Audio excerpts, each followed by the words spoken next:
इथे बघू शकता आपण आता मेथीची भाजी बनवणार आहोत। तर चला आपण मेथीची भाजी बनवूयात। येथे मी आता मेथीची भाजी स्वच्छ निवडून आणि मेथीला चांगलं स्वच्छ धुवून घेतलेलं आहे। इथे बघू शकता 2 चमचे तेल टाकून घेतलेलं आहे। आता आपण त्याच्यात जिरे टाकून घेऊ। जिरे छान तडतडू द्यायचे आहेत।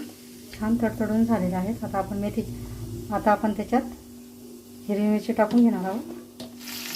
हिरव्या मिरच्या बारीक चिरून अशा पद्धतीने टाकून घ्यायच्या आहेत। हिरवी मिरची छान परतून घ्यायची आहे। अशा पद्धतीने हिरवी मिरची परतून झालेली आहे आपले बनाण्याचं कूट। त्याच्यामध्ये मी 7-8 लसणाच्या पाकळ्या पण दळून घेतलेल्या आहे। शेंगदाण्यामध्ये शेंगदाणे भाजून त्याच्यात 7-8 लसणाच्या पाकळ्या टाकून मी मिक्सरला दळून घेतलेले आहे। अशा पद्धतीने थोडी हळद टाकून घेऊ। हळद टाकली तरी चालते, नाही टाकली तरी चालते या भाजीला। तसं आता हे छान परतून झालेलं आहे।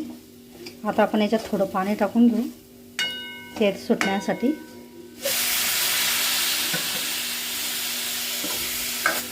आता याला आपण छान असं शिजवून घेणार आहोत।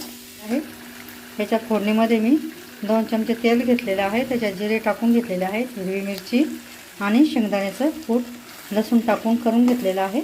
आता आपण याच्यात अर्धा ग्लास पाणी टाकून त्याला छान थोडंसं परतून घेणार आहोत। इथे बघू शकता आपण ही पातळ दळून घेतलं ते। आता आपण मेथीची भाजी टाकून त्याच्यामध्ये आपण फोडणीला आता मेथीची भाजी टाकून छान परतून घेणार आहोत। आपण याला 10-15 मिनटं आता छान शिजू देणार आहोत।